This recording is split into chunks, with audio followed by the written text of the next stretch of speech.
Hello दोस्तों, मैं आप सब लोगों का अपने इस एजुकेशनल चैनल पे हार्दिक अभिनंदन करता हूँ। फ्रेंड्स, जैसा कि आप सबको मालूम है कि बिहार में क्लास 9th का एग्ज़ाम चल रहा है। तो आज की इस कड़ी में हम लोग बात करने वाले हैं नन हिंदी अर्थात तो द्वितीय भारतीय भाषा यानी उर्दू वाले जो बच्चे हैं उनके हिंदी के बारे में आज हम लोग सभी ऑब्जेक्टिव सब्जेक्टिव क्वेश्चंस के आंसर्स को देखने वाले हैं जो उनके एग्जाम में पूछे गए हैं। तो आज के इस वीडियो में हम लोग कंप्लीट समझने वाले हैं और अगर आप चैनल पे नए व्यूअर हैं तो इस चैनल को जरूर सब्सक्राइब कर ले ताकि समय रहते आपके सभी एग्जाम्स के क्वेश्चन आप लोगों को प्रोवाइड करवा दिया जाए और आप लोग वहां से आसानी से इन सभी को तैयार कर सकें।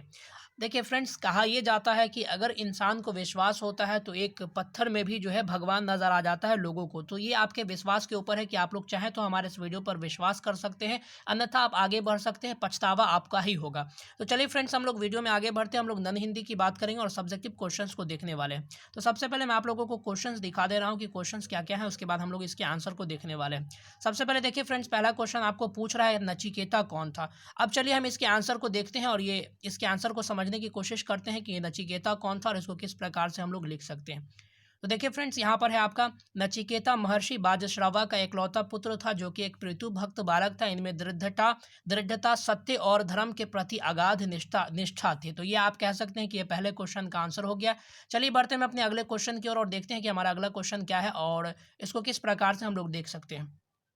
तो अगला क्वेश्चन है आपका, पेड़ से सब कुछ लेने के बाद भी आदमी खुश क्यों नहीं था। तो देखते हैं इसका आंसर मैंने क्या दिया है आप लोगों के सामने और देखिए इसको हम लोग किस प्रकार से समझ सकते हैं। तो देखिए ये क्वेश्चन है आपका, पेड़ से सब कुछ लेने के बाद भी आदमी क्यों खुश नहीं था। तो देखिए, चूंकि समय समय पर उस व्यक्ति की आवश्यकताओं में वृद्धि हो रही थी जिनकी पूर्ति के लिए वह पेड़ के पास आया करता था, वह यह क्रम लगातार चलता रहता था, फिर भी उस व्यक्ति की आवश्यकताओं की पूर्ति पूरी तरीके से नहीं हो पाते थे, जिस कारण से वह व्यक्ति पेड़ से खुश नहीं था।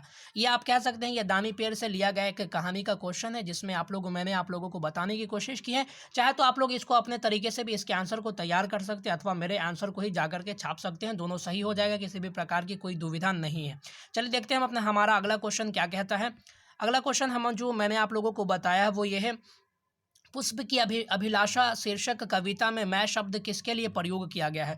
तो यहाँ पर देखिए फ्रेंड्स, पुष्प की अभिलाषा जो कविता है, देख लीजिए, पुष्प की अभिलाषा में मैं शब्द जो है पुष्प के लिए प्रयोग किया गया है। यानी फूल जो है वो अभिलाषा करती है, उसकी इच्छा होती है कि वो जो है किसी भी प्रकार के सम्राट के शव पर नहीं डाला जाए, किसी भी देव के सिर पर न डाला जाए, बल्कि वो जो मातृभूमि पर शीश झुकाने जो लोग जाते हैं, सैनिक जो जाते हैं, उनके उनके पथ पर डाला जाए। तो ये जो है मुख्य रूप से एक पुष्प की अभिलाषा है और ये मुख्य रूप से आप कह सकते हैं कि यहाँ पर मैं शब्द जो है पुष्प के लिए उपयोग किया गया है। अगला क्वेश्चन आप यहीं से देख लीजिए। अगला क्वेश्चन हमारा कहता है, गंगा स्तुति शीर्षक कविता के कवि कौन है तथा वे कहाँ के रहने वाले हैं।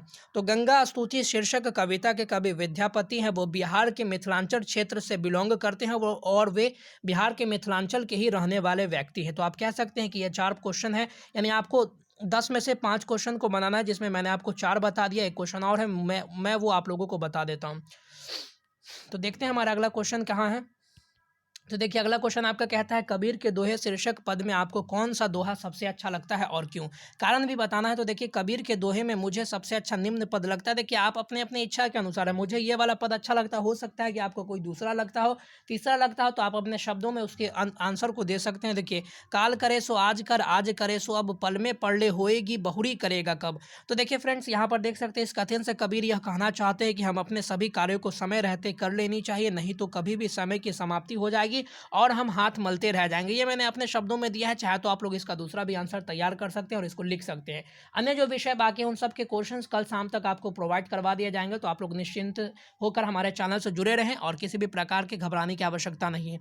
उसके बाद आपसे 5 नंबर में एक सवाल पूछा गया है, निम्न के भावार्थ स्पष्ट करें। मैं आप लोगों को क्वेश्चन भी दिखा देता हूँ ताकि आप लोगों को ये जो है अच्छे से विश्वास हो जाए। तो देखिए, ये इसके भावार्थ स्पष्ट करने की बात की जा रही है, तो हम लोग देखते हैं इसके भावार्थ को मैंने किस प्रकार से स्पष्ट किया है या इसको बताया है। तो देखिए यहाँ पर, चाह नहीं सम्राटों के शव पर हे हरि डाला जाऊं, चाह नहीं देवों के सिर पर चढ़ूं, भाग्य पर इठलाऊं। प्रस्तुत पंक्ति ये जो लिया गया है, जैसा कि मैंने आपको ऑलरेडी बताया कि ये पुष्प की अभिलाषा से लिया गया है, जो इसके लेखक माखनलाल चतुर्वेदी हैं।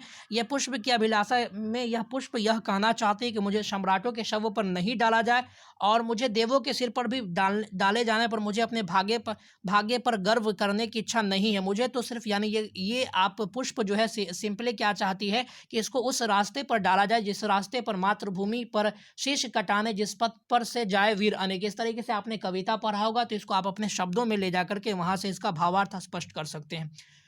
तो ये है आपके सामने कुछ क्वेश्चन। उसके बाद देखिए मैं आप लोगों को बता देता हूँ, एक आपके सामने जो है ये कह सकते हैं कि जो निबंध लिखने का है, राष्ट्रीय एकता पर या आप निबंध लिख सकते हैं, या स्वास्थ्य और व्यायाम पर आप निबंध लिख सकते हैं, दहेज प्रथा एक अभिशाप पर आप निबंध लिख सकते हैं, भिक्षुक पर आप निबंध लिख सकते हैं, और हमारा विद्यालय पर आप निबंध लिख सकते हैं।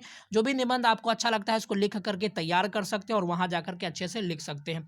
तो फ्रेंड्स अभी मैं फिलहाल आप लोगों को इतने ही क्वेश्चंस प्रोवाइड करवा रहा हूँ। आने वाले समय में मैं और भी विषय के क्वेश्चंस आप लोगों को प्रोवाइड करवाऊंगा, और जैसे ही आपका एग्जाम खत्म होता है तो क्लास 10th का मैं आपके सामने कंप्लीट एक सीरीज लेकर के आऊँगा और आप लोगों का ऑनलाइन क्लास शुरू कर दिया जाएगा। तो इन सभी क्लास को लेने के लिए हमारे चैनल से जुड़े रहिए, ताकि आपको भविष्य में क्लास 10th के एग्जाम में काफ़ी ज़्यादा सुविधा का सामना करना पड़े। क्लास 10th में भी मैं आप लोगों की इसी प्रकार से सहायता करने की कोशिश करूँगा। तो फ्रेंड्स मिलते हैं अगले वीडियो में, तब तक के लिए धन्यवाद। God bless you all.